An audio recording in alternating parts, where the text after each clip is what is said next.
Nakakatakot nga bang maranasan ang isang total solar eclipse? May mga taong nangangambang ang kadilimang dulot nito na mangyayari sa April 8, 2024 ay tatagal ng 3 araw dahil ito na raw ang sinasabing propesiya ng 3 Days of Darkness. Ako si Madam Info, matatakot lang tayo kung hindi natin alam ang katotohanan. Kaya't sa video na ito, ipapaliwanag ko ang lahat ng kailangan ninyong malaman tungkol sa pambihirang pangyayari sa astronomiya na tinatawag na solar eclipse. Bago natin talakayan ang paliwanag ng siyensya, sandali muna nating alamin kung ano ba yung sinasabing 3 Days of Darkness. Bagamat may mga talata sa Biblia na tumutukoy sa mga propesiya patungkol sa pagdilim ng araw, ang 3 Days of Darkness na inuugnay sa solar eclipse ay galing sa propesiya ni Blessed Anna Maria Taigi. Siya ay may titulong blessed dahil dumaan siya sa proseso ng simbahang katolikong tinatawag na beatifikasyon noong 1920. Ang beatifikasyon ang nauunang hakbang bago ang kanonisasyon na siya namang magtatalaga sa isang santo. Si Blessed Anna Maria Taigi ay nabeatipikahan dahil namuhay siya sa kabanalan at nakapagsagawa siya ng isang himalang na patunayan ng simbahang totoo. Siya ay biniyayaan ng kakayahang makita ang mga mangyayari sa hinaharap, gaya ng kung sino ang mga susunod na magiging papa o hanggang kailan lang ito manunungkulan. Nabuhay siya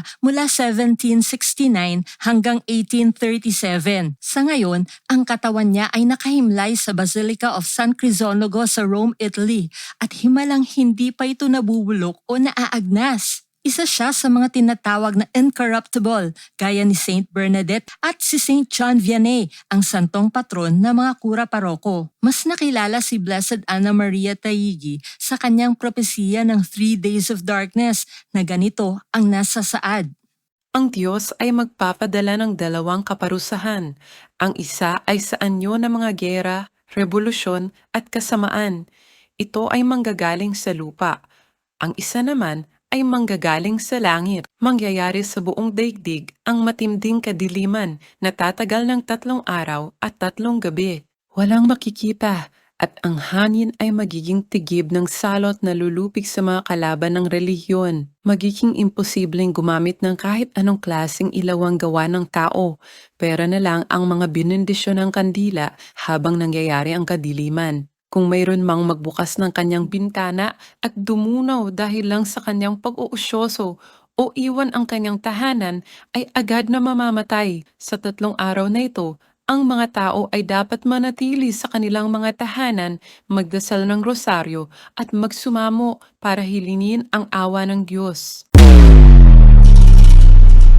Nakakakilabot nga ang nasabing propesiya, pero hindi pa ito mangyayari sa April 8. Totoong ang isang total solar eclipse ay nagdudulot ng kadiliman, pero ang karaniwang itinatagal lang nito ay hanggang mga 4 na minuto, hindi 3 araw. Pinasinungalingan na rin ng Philippine Atmospheric, Geophysical and Astronomical Services Administration o PAGASA ang kumakalat sa TikTok at Facebook na makakaranas tayo ng 3 Days of Darkness dahil daw sa pagdaan ng Earth sa photon belts sa April 8. Ayon sa kumakalat na video, ang photon belt ay rehiyong puno ng mga photons na may mataas na enerhiya na nakapalibot sa Milky Way Galaxy. Sinabi ng PAGASA na wala pang naobserbahang ebidensya ng ganitong rehiyon. Ang totoo, hindi natin makikita dito sa Pilipinas ang total solar eclipse sa April 8. Ang ibig sabihin ng total ay buong-buong matatakpan ang liwanag ng araw kaya tuluyang magdidilim ang paligid. Ang tindi ng liwanag sa katanghalian ay magiging parang madaling araw o takip silim. Titigil ang huni ng mga ibon at ugong ng mga bubuyog, samantalang iingay naman ang mga kuliglig. Lilitaw sa kalangitan ang mga bituin at ilang mga planeta. Bababa ang temperatura at bahagyang lalamig ang hangin. Pero ang lahat ng iyan ay hindi natin mararanasan dahil sa prediksyon ng mga scientists, sa April 20, taong 2042 pa natin mararanasan ang susunod na total solar eclipse dito sa Pilipinas. Pilipinas. Huli natin itong naranasan noong October 24, 1995 pero sa bandang dulo lang ng Mindanao sa may Tawi-Tawi.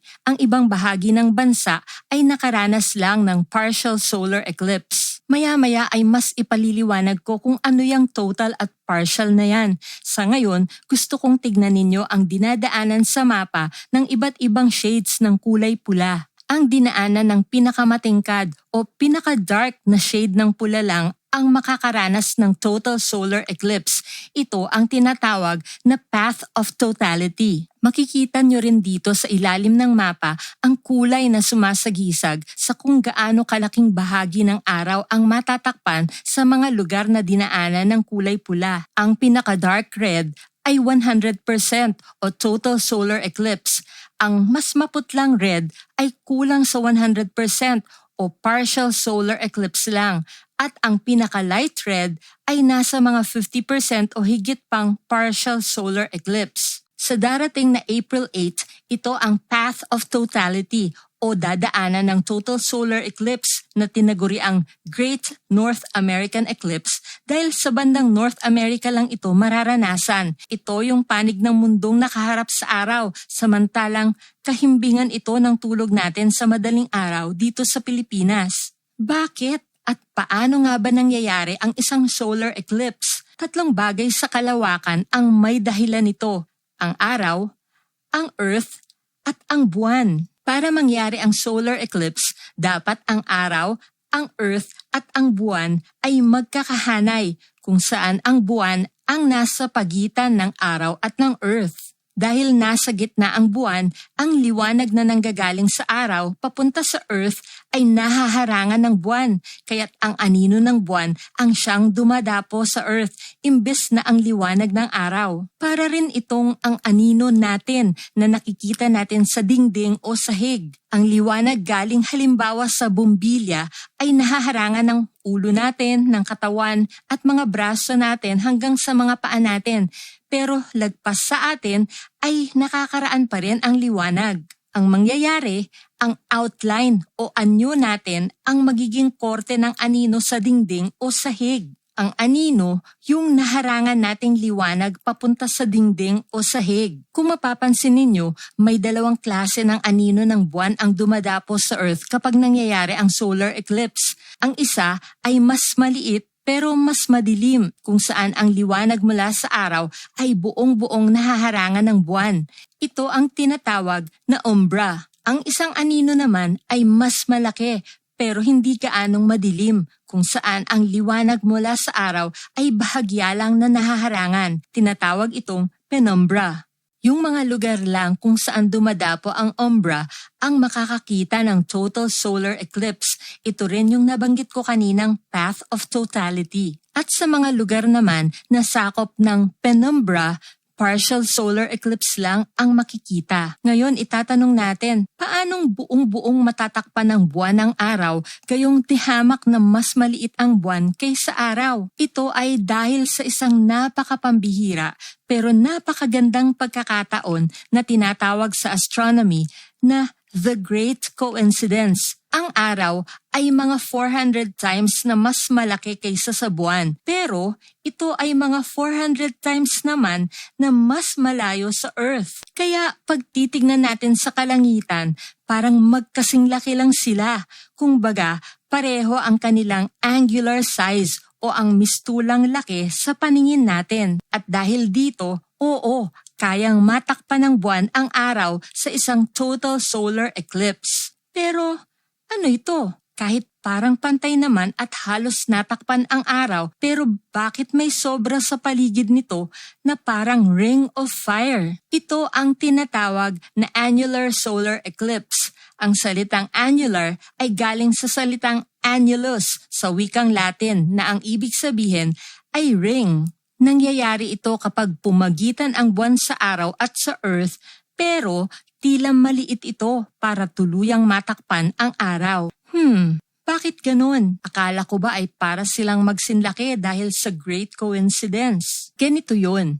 Ang orbit kasi ng buwan paikot sa Earth ay hindi naman perpektong pabilog. Ito ay isang ellipse o parang oval, kaya minsan mas malapit ang buwan sa Earth at minsan naman ay mas malayo ito. Yung puntong pinakamalapit ang buwan ay tinatawag na perigee at sa pagkakataong ito ay lumilitaw na parang mas malaki ito sa paningin natin. Yung punto namang pinakamalayo ang buwan ay tinatawag na apogee. Sa pagkakataong ito, parang mas maliit ito sa paningin natin. Kapag ang buwan ay nasa apogee at saktong nasa pagitan ng Earth at ng araw, ito na yung pambihirang pagkakataong makita ang ring of fire sa annular solar eclipse dahil hindi lubusang natakpan ng buwan ang araw. Hindi ba't kada 27 days ay dumadaan ang buwan sa pagitan ng Earth at araw tuwing umiikot ito sa Earth? Kung gayon, bakit hindi nangyayari ang solar eclipse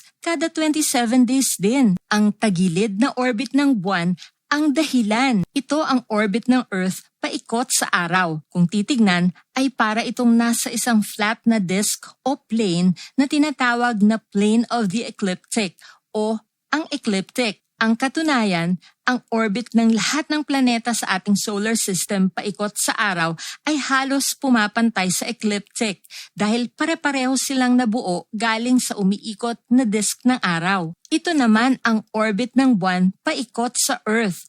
Nakatilt o nakakiling ang orbit ng buwan ng 5 degrees kaugnay sa ecliptic. Dahil dito, nag-iiba ang posisyon ng anino ng buwan sa Earth. Minsan ay mas mataas ito sa ibabaw ng Earth, minsan naman ay sobrang baba nito. Nagkakaroon lang ng eclipse kapag nagtagpo ang orbit nila upang maging magkahanay ang araw, ang buwan at ang Earth. Ibig sabihin, bihira lang ito mangyari. Para ito ay masaksihan mo, dapat ay naroon ka sa tamang lugar sa Earth.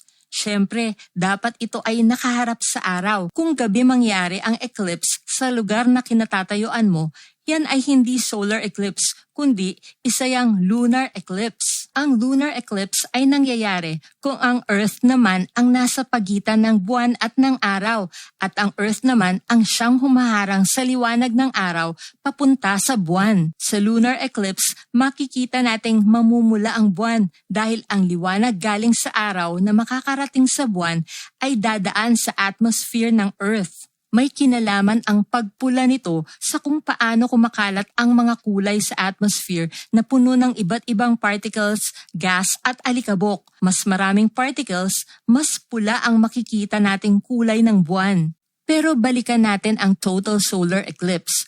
Makikita natin na ang path of totality ay makipot lang at kakaunting lugar lang ang pwede nitong madaanan. Ibig sabihin, napakalimitado ng pwedeng makaranas ng total solar eclipse. Katunayan, sa average, ang isang spot o lugar sa Earth ay malamang lang na makaranas ng total solar eclipse isang beses kada 375 years. Iyan ay average, pero mayroong sobrang mapalad gaya ng Carbondale, Illinois dahil makikita nila ang total eclipse ngayong 2024 at naranasan rin nila ito noong August 21, 2017.